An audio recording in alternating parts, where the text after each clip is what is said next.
Last Girl Gone, a town's darkest secret, unveiled. The humid North Carolina air clung to me like a shroud as I drove the old Buick down Main Street. Hillsborough.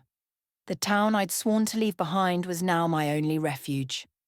Fired from the Boston Globe, career imploding faster than a poorly timed demolition, I was back.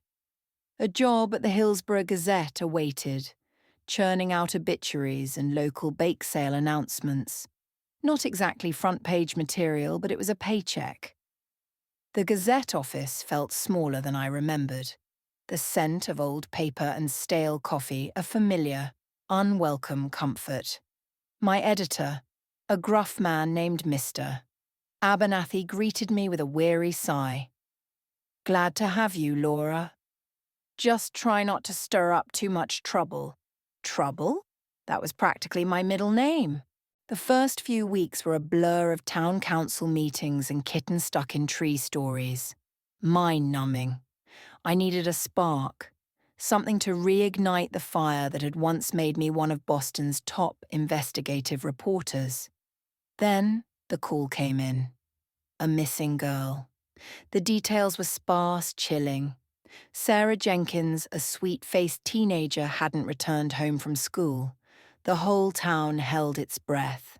Hillsborough had secrets, dark secrets buried deep beneath the quaint facade of antique shops and leafy parks. Secrets whispered about in hushed tones, stories I remembered hearing as a child. Patty Finch. Her name haunted me. A 10-year-old girl vanished without a trace decades ago. Patty was just the beginning, though. A series of disappearances followed, a chilling litany of lost children that had scarred the town and its residents. Hillsborough had tried to forget, to bury the past.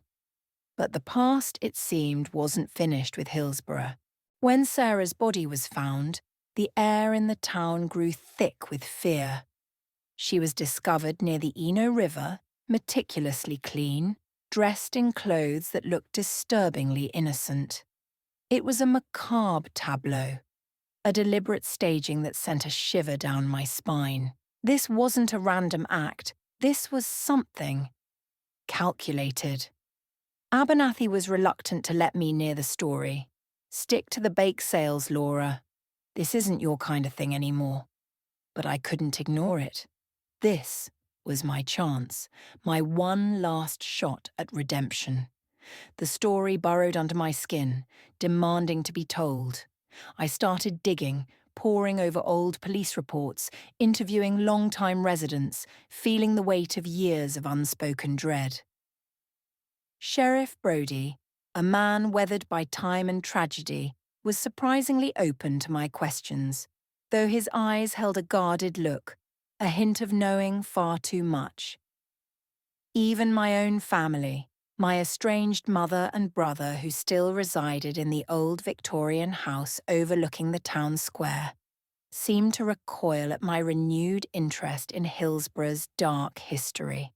The deeper I went, the more tangled the web became. Whispers of a shadowy figure, a boogeyman whispered in children's ears, rumours of a hidden network, secrets passed down through generations, and a growing unsettling feeling that I was being watched. The truth, I feared, was closer than I imagined, lurking in the shadows of Hillsborough, waiting to strike again. This wasn't just about Sarah Jenkins. This was about a legacy of fear, a darkness that had taken root in the very heart of the town. And I was determined to expose it, even if it meant confronting the demons I had tried so hard to leave behind. Hillsborough had called me home, and I wouldn't rest until its secrets were brought to light. The past wouldn't stay buried forever, and I was the one who was going to dig it up. Thanks for watching. If you enjoyed this video, don't forget to like, subscribe, and hit the bell icon for more book summaries and insights. Feel free to check out another video or dive into the full playlist you see now for more great book summaries. Click now and keep exploring.